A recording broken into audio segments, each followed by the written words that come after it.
আল্লাহ নবী আমার দিন দুনিয়ার বাদশাহ হাবিবুল্লাহ জনাবে মুহাম্মদুর রাসূলুল্লাহ একজন সাহাবী ছিলেন বাবা। এই সাহাবীটার নাম হলো হযরতে তালহা রাদিয়াল্লাহু তাআলা আনহু। হুজুর আমার অসহায় ছিলেন, হুজুর আমার গরীব ছিলেন, হুজুর আমার অসহায় ছিলেন, আমাদের মতো এত বড় লোক ছিলেন না। আল্লাহ আমাদের সুখে রেখেছেন, আমাদের দুবেলা খাওয়া দিয়েছেন, সকালবেলা নাস্তা পানি সে অর্থ আল্লাহ দিয়েছেন, আমাদের ফ্রিজ কেনার ক্ষমতা দিয়েছেন বাবা। আগাম দিনের জন্য আমাদের ফ্রিজে সবজি থাকে। আরে মুসলমান এমন হয়ে গিয়েছে বাবা, এরা সপ্তাহে এখন রেগুলার 7 দিনই গোশত চালায় না, সবজি খাওয়া বন্ধ করে দিয়েছে, শুধু গরু চালাচ্ছে। আর যত গরু খাচ্ছে এদের ব্রেনে কাজ করে না, স্টেজে উঠে শুধু ঝগড়া করছে। কেন হুজুররা বেশি গোশ খায় নাকি বাপ? মানুষের চাইতে হুজুর 5 বাড়ি খায় মানে গোশ খায়। আর হুজুরদের ব্রেন বেশি গরম, আর গরমের কারণে আজ অশান্তি আর অশান্তি শুরু হচ্ছে।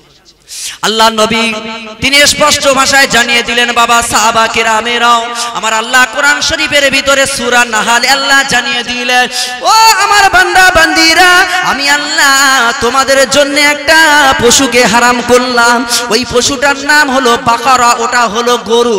আমি আল্লাহ জানিয়ে দিলাম ওই গরুটা তোমাদের জন্য খাওয়া হালাল করে দিলাম। ওর মুখকে হারাম করলাম, ওই প্রসাবকে হারাম করলাম, ওর গোবরকে আমি আল্লাহ, ওই পায়খানাকে আমি হারাম করে দিলাম।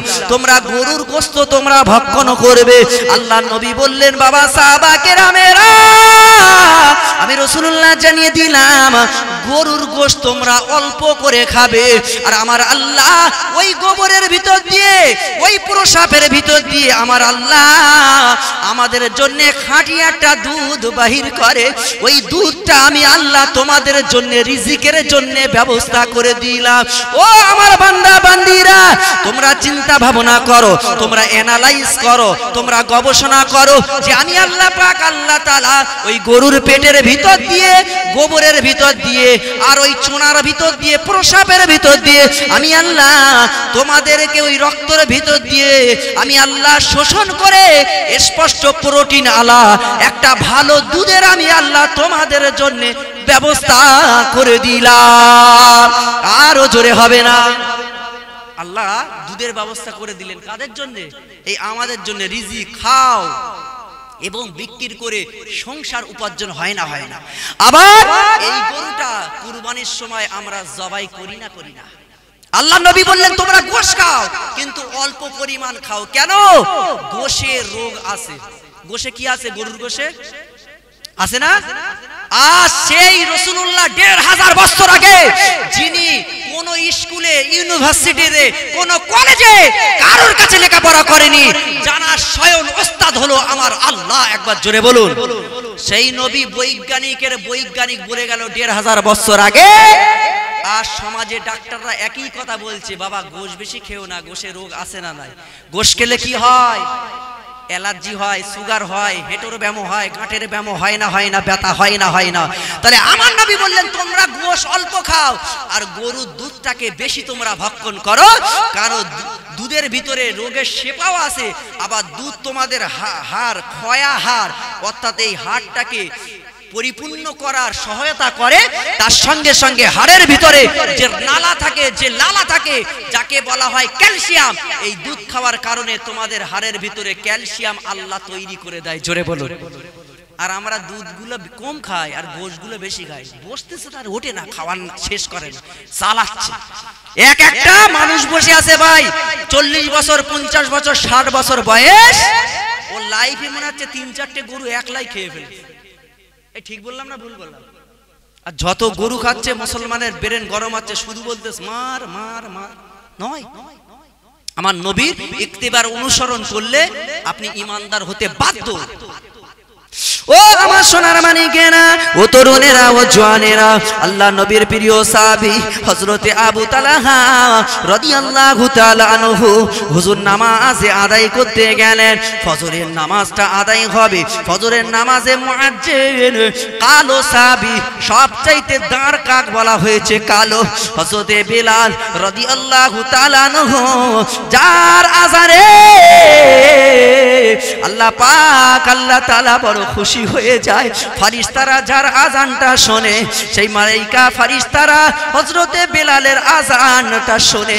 একদিন বেলাল মসজিদে আজান দিল না, আল্লাহ পাক আল্লাহ তাআলা জিবরাইল আলাইহিস সালামকে পাঠিয়ে দিলেন, ও জিবরাইল, জিবরাইল চলে যাও, আমার হাবিবের কাছে গিয়ে বলো আজকে কি মসজিদে নববীতে আজান হলো না। জিবরাইল আলাইহিস সালাম আল্লাহর নবীর কাছে এসে হাজির হয়ে গেল। ইয়া রাসূলুল্লাহ গে, ইয়া হাবিবাল্লাহ, আজকে মসজিদে নববীর কি আজান হলো না? আল্লাহ নবী বললেন, হ্যাঁ আজান হয়েছে, তবে অন্য কেউ দিয়েছে। মালাইকা ফারিস্তারা জিবরাইল বলেছিলেন, ইয়া রাসূলুল্লাহ, ইয়া হাবিবাল্লাহ, আমার আল্লাহ পাক ঘোষণা দিলেন মসজিদে নববীতে আবার বেলালকে দিয়ে যেন আজানটা দিয়ে দেয়। জোরে হবে না, আরো চিল্লে হবে না, আরো প্রাণ খুলে হবে না। নবীর ইশকে ছিল, নবীর দিওয়ানা ছিল বেলাল রাদিয়াল্লাহু তাআলা আনহু। ইসলামের প্রথম মুআজ্জিন হযরতে বেলাল ফজরের আযানটা দিয়ে দেয়, আসসালাতু খায়রুম মিনান নাউম।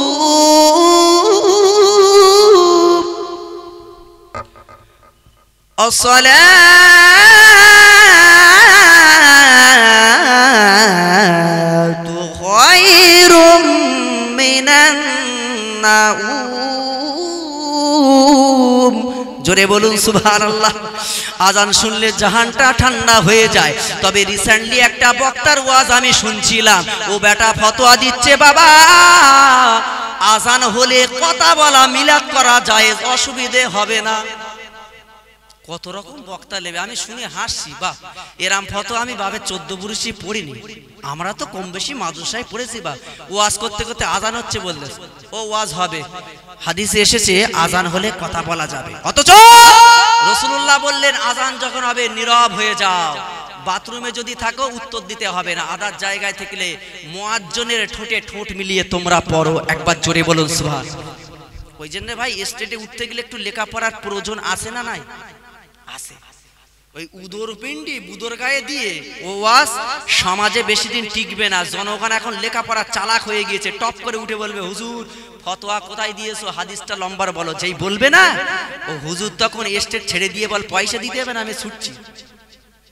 জনগণ এখন শিক্ষিত। তাই আমার কাছে কথা হলো, এই ওয়াজ দিয়ে মানুষ কত পরিবর্তন হবে এটা আমি বলতে পারবো না, তবে কিতাব আপনাকে পড়তে হবে। যুবক ছেলেরা বাংলা জানে, বাংলায় কিতাব এখন বার হয়েছে, ফতোয়া আমিনিয়ায় পড়ো, কলেমাতুল কুফর পড়ো, আল্লামা হুজুরের রক্ত ঝরানো, দাদা হুজুর পীর কেবলার অক্লান্ত পরিশ্রম, আর আল্লামা হুজুরের 2 হাতে কলম দিয়ে ঘায়ের রক্ত টস করে পড়া, সেই হাতের রক্ত ঝরানো কিতাব বাংলার জন্য রেখে দিয়ে গিয়েছে।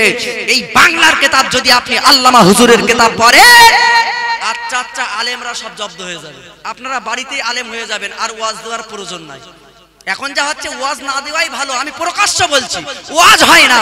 এখন ভাই মিলাদে মেলা চলছে না, চলে না? একটা মিলাদে গেলাম, দেখলাম ভাই নাগরদোলা চলছে। আচ্ছা বলেন, জান্নাতের বাগানে নাগরদোলা চলে? জাম্পিং জাপাং, শুধু জাপাং জাপাং করছে। হাতে সাপ মারা, যে হাতে সাপ মেললে ওযু হয় না, কোরআন শরীফ পড়া যায় না। যে মিলাদে মেয়েদের মনোহরীর দোকান পড়ছে, ঠোঁট পালিশ নখ পালিশ ওই মেয়েরা লাগিয়ে জান্নাতের বাগান থেকে জাহান্নামের বাজার করে বাড়িতে যাচ্ছে, তাহলে মিলাদ দেওয়ার আমার মানে কি? এই কথা যদি বলি একদল গ্রামের মানুষ আমার উপর খুব রাগ, যে হুজুর মিলাদের মেলার বিরুদ্ধে বলে কেন? আরে জান্নাতের বাগানে জান্নাতের দোকান বসাও। এটা বাদামের দোকান ঠিক আছে, মিষ্টির দোকান লোক কুটুম আসবে ঠিক আছে, এটা পানের দোকান ঠিক আছে।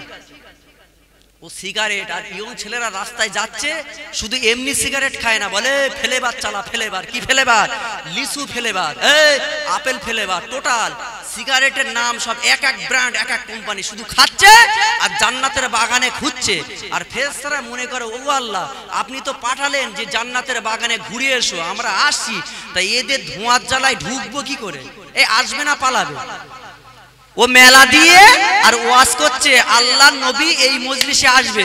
যে মিলাদে মেয়েরা বেপর্দা হয়ে ঘোরাফেরা করে, আয়রা সায়রা মেকআপ দিয়ে যে মিলাদে ঘোরে, ছেলেদের গালে ফুসকা দিয়ে দেয়, ছেলেদের লম্বা দেয়, যে মিলাদে মেয়েরা নখ পালিশ ঠোঁট পালিশ কেনে, যে মিলাদে ছেলেরা সিগারেট খায়, ওই মিলাদে আল্লাহর নবী আসবে বলে মনে হয়? মৌলভী সাহেব, তুমি ফতোয়া মারছো টাকা লওয়ার জন্য, মিলাদ কমিটির মন জয় করছো। তুমি একবার মরো, তোমার জিভটা আগে কাটা হবে আগুনের কাছে দিয়ে। এই ঠিক বললাম না ভুল বললাম? এই কথা বলি বলে ভাই আমার উপর রাগ।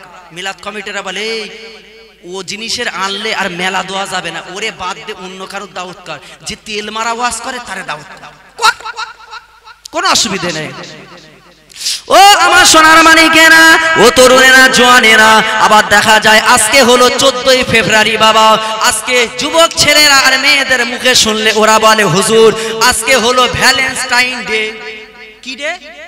Valentine day. কদিন আগে বলে চকলেট ডে, হাগ ডে, সব ডে হয়ে গেছে। আর আমি বলেছি শুনে রেখে দে, ও চকলেট ডে, তারপরে হাগা দে, ও হাগ দে না হাগা দে, তারপরে মুদ দে, পেশাব দে, তারপরে চুম্বন দে, দুদিন পরে বিয়ে হবে ছেলে মেয়ে দে, তারপরে বাসন কুসন সব দে, আর তারপরে বলবে আমাকে তুই ডিভোর্স আর ছেড়ে দে, তার নাম হলো হাগ ডে। এই ঠিক বললাম না ভুল বললাম? ফেব্রুয়ারি মাসটা শুধু বেহায়াপূর্ণ মাস। ও আমার সোনার মানিকেরা, তবে বাবা শ্রাবণ মাসে আজকে ফেব্রুয়ারি এই মাসটা পড়েছে। এই ফেব্রুয়ারি মাস ভ্যালেন্টাইন্স ডে। আমাদের যুবকেরা মুসলমানেরা এরা জানে না, এরা আমাদের ধর্ম হতে পারে না। ভ্যালেন্টাইন এরা হলো দুই সাধু, এরা দুই ধর্মের মানুষ। এদেরকে যখন খ্রিস্টান ধর্ম গ্রহণ করতে রোমিক সম্রাট যখন গ্রহণ করার কথা বলেছিল, আপনি হিস্টোরি, লাইফ অফ হিস্টোরিতে আপনি দেখবেন এরা বলেছিল আমরা খ্রিস্টান ধর্ম গ্রহণ করব না। এদের প্রকাশ্য দুজনকে হত্যা করা হয়েছিল, ভ্যালেন্টাইন আর এদের যারা অনুরাগী আর ভক্ত অনুসারী ছিল, সেদিনকে ওই সাধু বাবা ভ্যালেন্টাইনদের জন্য তারা একে অপরে চুম্বন করেছিল, চুমু খেয়েছিল। ও সোনার মানিকেরা, তরুণেরা, একজন সাধু মরে গেল, ওরা চুম্বন করলো, কিস দিল। আর আমাদের সমাজের যুবক যুবতীরা এরা কেউ ইকো পার্কে যায়, এরা কেউ সায়েন্স সিটি যায়, এরা কেউ আমবাগানে জামবাগানে, এরা কেউ মিলাদের মাহফিলে গিয়ে বাবা এরা চুম্বন খায়। শুনে রেখে দাও, 14ই ফেব্রুয়ারি এরা ভ্যালেন্টাইন্স ডে নয়, এটা হলো দুই সাধুর মৃত্যু দিবস। এরা সেই চুম্বন দিয়ে পালন করে। এরা হলো ইহুদিদের নীতি। যারা মুসলমানের ঘরে ছেলে মেয়েরা হয়ে কেউ যদি ইহুদির নীতি অবলম্বন করে, আমার আল্লাহ কোরআন শরীফের ভিতরে এদের বিরুদ্ধে কি বলেছে একটু শুনে নেওয়া যায়। কোরআন শরীফে চলে যাও, সূরা আল মায়েদা 6 নম্বর পায়াত, আমার আল্লাহ 51 নম্বর আয়াতে আমার আল্লাহ জানিয়ে দিলেন, ইয়া আইয়ুহাল্লাযীনা আমানু লা তাত্তাখিযুল ইয়াহুদা ওয়ান নাসারা আউলিয়া। ও ঈমানদার বান্দা বান্দীরা, আমি আল্লাহ জানিয়ে দিলাম, আমি আল্লাহ ঘোষণা করে দিলাম, খবরদার তোমরা ইহুদি নাসারা, ইহুদি মানে হলো ওই মুসা নবী যারা মানে ওই ইসরাইল, ওরা হলো ইহুদির জাত, ওরা হলো ইহুদির বংশ, উম্মতে মুহাম্মাদিরকে ওরা মানে না, আমার নবীকে শেষ নবী বলে মানে না। আল্লাহ ওদের কথায় কোরআন শরীফ বললেন নাসারা, ইহুদি ওরা হলো, ইহুদি ওরা হলো ইসরাইল জাত বংশ। ও তরুণেরা, জওয়ানেরা, ওয়ান নাসারা মানে খ্রিস্টান জাতকে আমার আল্লাহ জানিয়ে দিলে খবরদার তাদের নীতি, তাদের ধর্ম তোমাদের ভিতরে না যেন আসে। আউলিয়া, খবরদার তারা একে অপরের বন্ধু। আউলিয়া ওলিউন থেকে আউলিয়া, ওলিউন মানে হলো বহু বছর, ওখান থেকে আউলিয়া এসেছে, ওরা একে অপরের বন্ধু। ও মুসলমানেরা, বাদুহুম আউলিয়া গুবাদ, ওরা একে অপরের বন্ধু। এ মুসলমানেরা, তোমরা কোনদিন তাদের বন্ধু হতে পারো না। ওমায়াতাওয়াল্লাহুম মিনকুম, আল্লাহ বললেন তোমাদের ভিতরে এ টু জেড কেউ যদি ওদের সঙ্গে বন্ধুত্ব স্থাপন করে, ফাইন্নাহু মিনহু, আমি আল্লাহ জানিয়ে দিলাম সেও তাদের অন্তর্গত হয়ে গেল, তাদের ভিতরে ঢুকে গেল। আর আমি আল্লাহ জানিয়ে দিলাম, ইন্নাল্লাহা, নিশ্চয়ই আমি আল্লাহ, লা ইয়াহদিল কওমাজ জালিমিন, লা মানে না, ইহদি মানে হেদায়েত দেব না। কাদের? যারা জালেম হবে, আমি আল্লাহ ইহুদি নাসারাদের ওই জালেমদেরকে আমি হেদায়েত দেব না। ও তরুণেরা, যুবকেরা, যারা কিসডে পালন করেছে এরা জিনার ভিতরে মগ্ন হয়ে গিয়েছে। আল্লাহ নবী বললেন জিনা কর মেয়েদের ছেলেদের ওদের গুপ্ত অঙ্গ থেকে আল্লাহ পাক আল্লাহ তাআলা তরল পদার্থ ঢুকে ঢুকিয়ে দেওয়া হবে, ওখান থেকে বাহির হবে জাহান্নামের আগুনে ওরা পড়বে। আল্লাহ পাক কোরআন শরীফের ভিতরে জানিয়ে দিলেন, পারা নম্বর 15, কোরআন শরীফ খোলো, সূরার নাম সূরা বনি ইসরাইল, পৃষ্ঠা নম্বর 286, আয়াত নম্বর হলো 32। ওয়ালা তাকরাবু জিনা ইন্নাহু কানা ফাহিশা ওয়া সাআ সাবিলা। ও আমার বান্দা বান্দিরা, আমি আল্লাহ জানিয়ে দিলাম, তোমরা জেনা তো করা দূরের কথা, ওই জেনার আশেপাশে তোমরা যেও না। ওই জেনাটা হলো গালিস কাজ, জঘন্য কাজ। আমি আল্লাহ পাক আল্লাহ তাআলা জানিয়ে দিলাম, জেনাকারীকে আমি আল্লাহ অপছন্দ করি। ও তরুণেরা, জওয়ানেরা, তারা যদি কেউ যদি আগে বিয়ের আগে কেউ যদি কথা বলে, কেউ যদি কোনো মেয়ের গায়ে স্পর্শ করে, কেউ যদি কিস চুম্বন করে, তাহলে জেনার খাতায় তার নামটা লেখা হবে না, হবে না।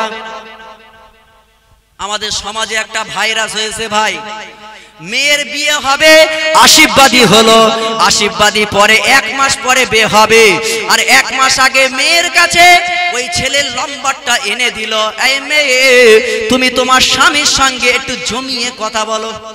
এটা শরীয়তে এটা জায়েজ না হারাম? জোরে বলে। হারামটা কি চুলকুনিতে হয় সমাজে? এটা হলো হারাম।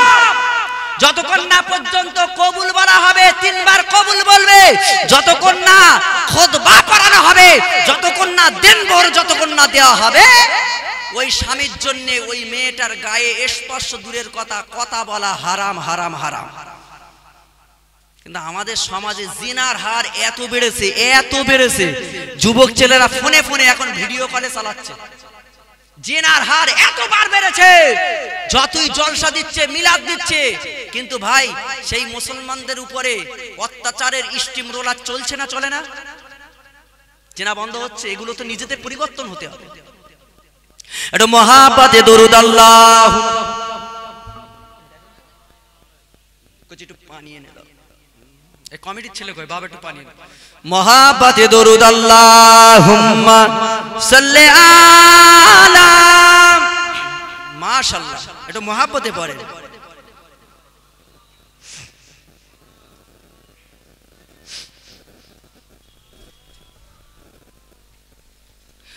আরো মহাব্বতে দরুদ আল্লাহুম্মা সাল্লি আলা। হ্যাঁ, আমার ভাই একটু পানির ব্যবস্থা করে দাও।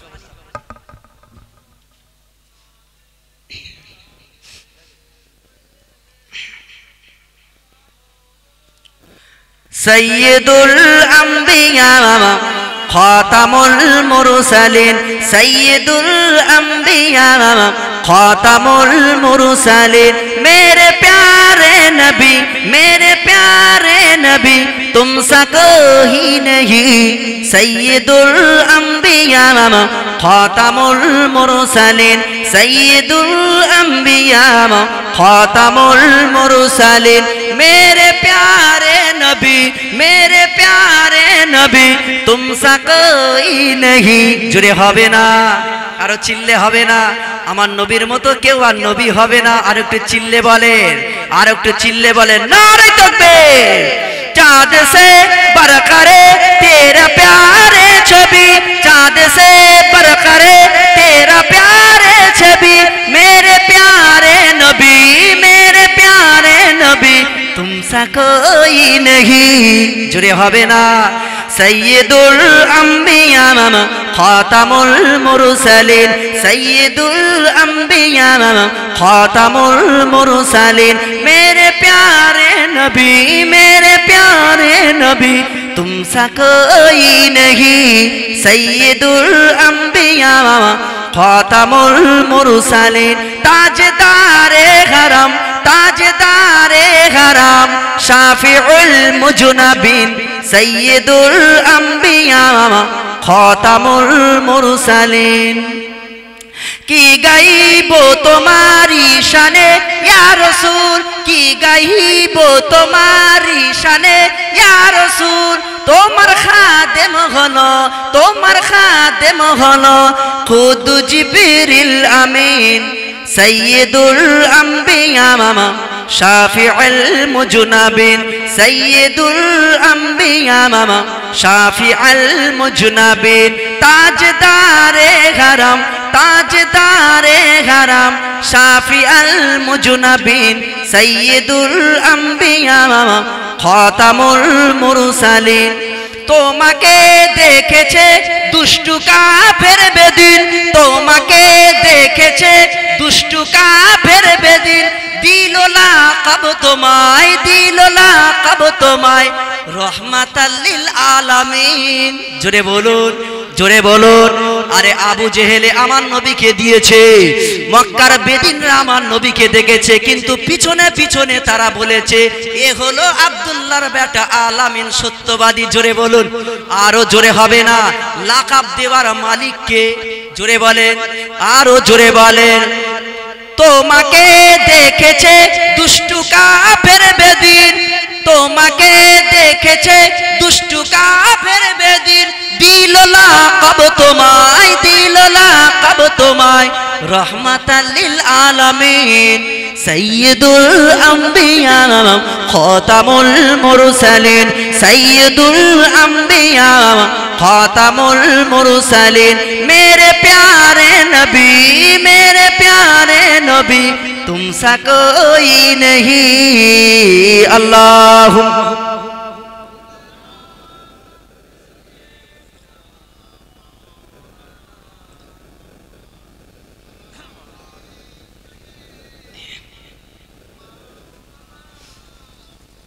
আমার সোনার মানিকরা চলে আসেন আমি এদিক ওদিকে যাব না আমার সাবজেক্ট ছিল কি বাপ সালাত নামাজ হযরতে আবু তালহা রাদিয়াল্লাহু তাআলা আনহু আমাদের মতো জিনিসপত্র ভালো ছিল না ভালো পোশাক ছিল না আজান হয়ে গেল ফজরের আজান হযরতে বেলাল মধুর সুরে সুন্দর করে আজান দিল শ্রেষ্ঠ ধ্বনি পৃথিবীর ভিতরে আজান যে আজান শুনে খ্রিস্টানেরা পর্যন্ত দলে দলে মুসলমান হয়ে যাচ্ছে আগামীতেও যাবেন একবার জোরে বলুন আরো জোরে হবে না কিন্তু আমাদের সমাজে মুসলমান যেই মসজিদে হাঁকা হয় হাইয়া আলাস সালাহ আমার আল্লাহ হাক দিচ্ছেন হাইয়া আলাস সালাহ মুয়াজ্জিনের জবান থেকে হাইয়া আলাস সালাহ আমাদের মুসলমান বলছে চাচা মালকাসা মেরে এদিক দিকে পালা মসজিদে যায়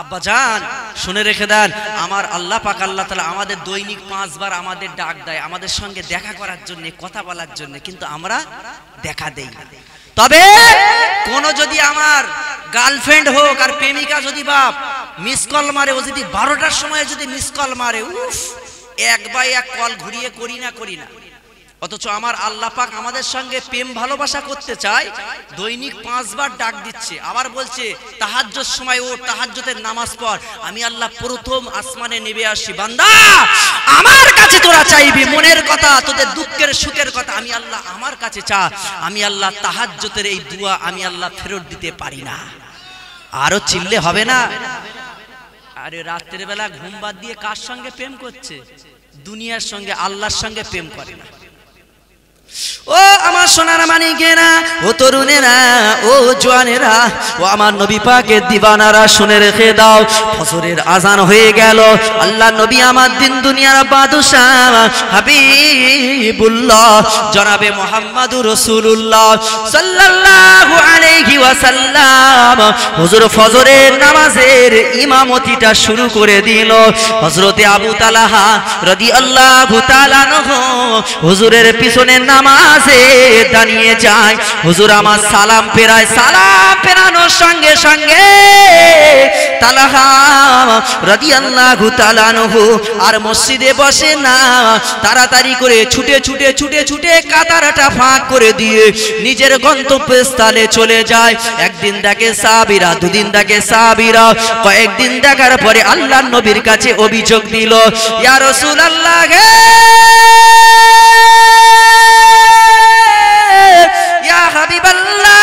হুজুর আপনি নামাজের পথে কোরআনের কথা বলেন হুজুর আপনি নামাজের পথে ইসলামের কথা বলেন কিভাবে ইবাদত আমল করব আল্লাহকে খুশি করার জন্য কথা বলেন ফজর নামাজের পর সূর্যোদয় পর্যন্ত আল্লাহ নবী বললেন তোমরা বেশি বেশি আল্লাহ তাসবিহ আদায় করো আল্লাহর কাছে দোয়া করো আমার নবী সাহাবাদের নিয়ে কথাবার্তা বলতে দুনিয়ার কোনো কথা নয় আল্লাহর কোরআনের কথা তিনি আলাপ আলোচনা করতে করতেন।